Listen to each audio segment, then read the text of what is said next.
Arkansas Republican Senator Tom Cotton, widely considered a potential 2024 presidential candidate, has faced severe backlash after describing America's history with slavery as a necessary evil. His comments came on the back of a new legislation he introduced on July 23 that seeks to prevent federal funding for the 1619 Project, an initiative by the New York Times and the nonprofit Pulitzer Center to reframe history around the time that ships were first thought to have brought slaves from Africa to America in August 1619, almost 157 years before the Declaration of Independence in 1776. The project also aims to highlight the contributions Black people have made to the formation and development of the country, much of which has been overlooked or disparaged through its troubled history of race and race relations. According to a statement from Senator Cotton's office, his new legislation, the Saving American History Act of 2020, would pull federal funding for the 1619 Project to be taught in primary and secondary schools.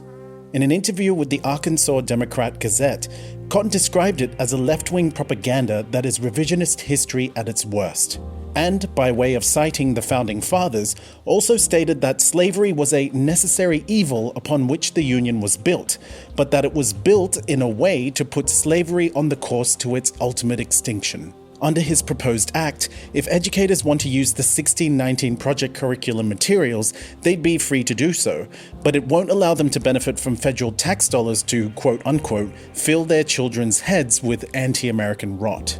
Nicole Hannah Jones, the Pulitzer Prize-winning New York Times reporter who created the 1619 Project, hit back at Senator Cotton's statements in a scathing Twitter thread. She pointed out that if slavery, which legally permitted rape, torture, and the selling of humans for profit, was a necessary evil, then it would be hard to imagine what couldn't be justified as a means to an end. In 2017, the NGO Southern Poverty Law Center surveyed over 1,700 social studies teachers and about 1,000 high school seniors. They found that there were significant shortcomings in the way that the history of slavery was taught in American schools, with 58% of teachers saying that their textbook-based curriculum was inadequate. The New York Times and the Pulitzer Center sought to address these concerns when they launched the 1619 Project in August of last year, to coincide with the 400-year anniversary of the arrival of African slaves on American shores. But since its launch, the initiative has drawn its fair share of criticism from leading scholars and historians who have questioned the methods used to compile information.